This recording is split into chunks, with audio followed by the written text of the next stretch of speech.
Hi, എല്ലാവർക്കും സ്വാഗതം. 30 ദിവസം 100 നിയമങ്ങൾ നമ്മുടെ 4ാമത്തെ ക്ലാസ്സാണ് ഇത്. ഓക്കെ, 4ാമത്തെ ക്ലാസ്സിൽ നമ്മൾ ഇന്ന് പഠിക്കാൻ പോകുന്നത് എന്താണ് എന്ന് വിചാരിച്ചാൽ അവരുടെ അല്ലേ, നമ്മൾ പറയാറുണ്ട് അവരുടെ. എങ്ങനെ നമ്മൾ പറയും അല്ലേ, അവരുടെ എന്ന രീതിയിൽ നമ്മൾ എങ്ങനെയാണ് സംസാരിക്കുക എന്നതാണ് ഇന്നത്തെ ക്ലാസ്സിൽ. നിങ്ങൾക്കറിയാം വഹ്, യഹ് ഇതൊക്കെ ഞാൻ പഠിപ്പിച്ചു. അപ്പം അതുപോലെ തന്നെയാണ് യേ അല്ലെങ്കിൽ വേ അല്ലേ, വേ അല്ലെങ്കിൽ യേ. വേ എന്ന് പറഞ്ഞാൽ എന്താണ്? അവർ എന്നാണ് അർത്ഥം അല്ലെ. അവർ, ഒന്നിൽ കൂടുതൽ. നമ്മുടെ ഈ വഹിന്റെ ബഹുവചനമാണ് വേ. ഓക്കെ, അപ്പോൾ വേ അവർ നായി, വേ ചലെ ഗേ അവര് പോയി. ടീക്കെ, വേ നിക്കൽ ഗേ അവരിപ്പോൾ ജസ്റ്റ് കടന്നു പോയി, വേ നിക്കൽ ഗേ. ഓക്കെ, അപ്പോൾ നമ്മൾക്ക് വേ പ്ലസ് ക എന്തായി മാറും? ഉൻക എന്നായി മാറും. അതുപോലെ തന്നെ വേ പ്ലസ് കെ എന്തായി മാറും? ഉൻകെ എന്നായി മാറും. വേ പ്ലസ് കി എന്തായി മാറും? ഉൻകി എന്നായി മാറും. ഇതിൻ്റെയൊക്കെ അർത്ഥം എന്താണ്? അവരുടെ എന്നാണ് മാത്രമാണ് അതിൻ്റെ അർത്ഥം. മൂന്നിൻ്റെ അർത്ഥം എന്താണ്? അവരുടെയാണ് അല്ലെ. നിങ്ങൾക്ക് ഉണ്ടാകുന്ന സംശയമാണ്. അപ്പോൾ ഉൻക എന്ന് പറഞ്ഞാൽ എന്താണ്? ഉൻകെ എന്ന് പറഞ്ഞാൽ എന്താണ്? ഉൻകി എന്ന് പറഞ്ഞാൽ എന്താണ്? മൂന്നിൻ്റെ അർത്ഥം എന്താണ്? അവരുടെ എന്നാണ്. ടീക്കെ, ഉൻക.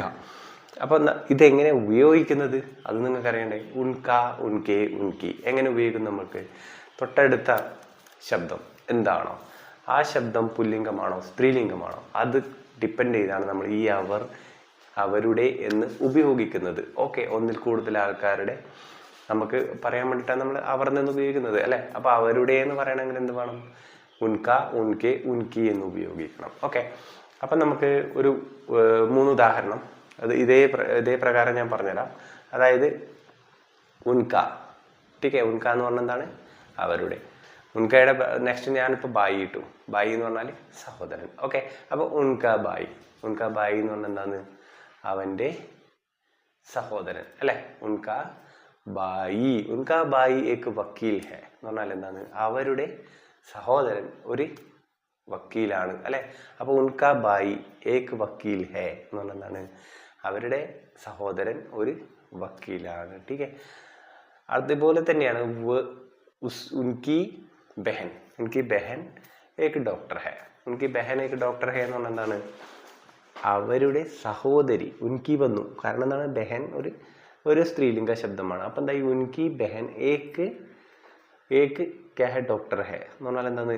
അവരുടെ സിസ്റ്റർ ഒരു ഡോക്ടറാണ് എന്നാണ്. ഓക്കെ, അപ്പോൾ ഇതെങ്ങനെ വന്നു? ഉൻക, ഉൻകെ, ഉൻകി.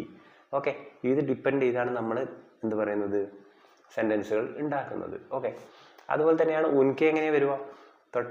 അപ്പുറത്തെ വേർഡ് നോക്കിയിട്ടല്ലേ ഉൻകെ. ഉൻകെ വരുന്നത് എങ്ങനെയാണെന്ന് വെച്ചാൽ ഉൻകെ കമരെ. കമരെ എന്ന് പറഞ്ഞാൽ എന്താണ്? ഒരു ബഹുവചനമാണ്. അപ്പം എന്താ? ഉൻകെ കമരെ എന്ന് വന്നു. ഓക്കെ, ഉൻകെ കമരെ എന്ന് പറഞ്ഞാൽ അവരുടെ റൂമിൽ. ടീക്ക്, ഉൻകെ കമരെ സേ, ഉൻകെ കമരെ സേ ഏക് ഒരു സിഗരറ്റ് മിലി.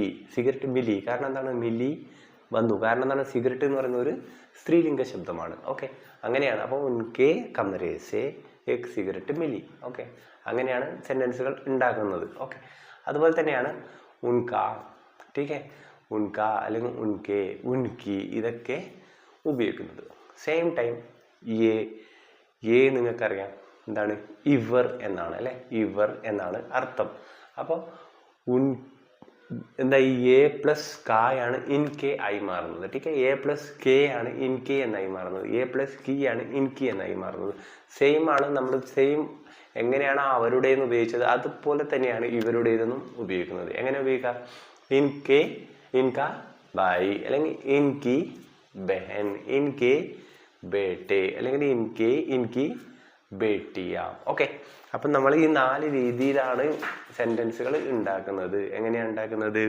ഈ തൊട്ട് അടുത്ത ശബ്ദം എന്താണോ ആ ശബ്ദത്തിനെ ഡിപ്പെൻഡ് ചെയ്തിട്ടാണ് നമ്മൾ ഇൻക അല്ലെങ്കിൽ ഇൻകെ അല്ലെങ്കിൽ ഇൻകി എന്ന് ഉപയോഗിക്കുന്നത്. ഓക്കെ, അപ്പം നിങ്ങൾ വളരെ ശ്രദ്ധിക്കേണ്ട കാര്യങ്ങളാണിത്. നിങ്ങൾ തെറ്റിക്കരുത്. കാരണം കുറേ ആൾക്കാർ സംസാരിക്കുമ്പോൾ തെറ്റിക്കുന്ന ഒരു ടോപ്പിക്കാണ് ഇത് അല്ലെ. എങ്ങനെയാണ് അത് സംസാരിക്കേണ്ടതെന്ന് നിങ്ങൾക്ക് അറിയത്തില്ല. കാരണം എന്താണ്? നിങ്ങൾക്കറിയില്ല ഇൻക, ഇൻകി എങ്ങനെയാണ് ഉപയോഗിക്കേണ്ടതെന്ന്. ഓക്കെ, അപ്പോൾ ഇന്നത്തെ ക്ലാസ് നിങ്ങൾക്ക് മനസ്സിലായി എന്നാണ് ഞാൻ വിശ്വസിക്കുന്നത്. ഇഷ്ടപ്പെട്ട like, share, comment and thank you.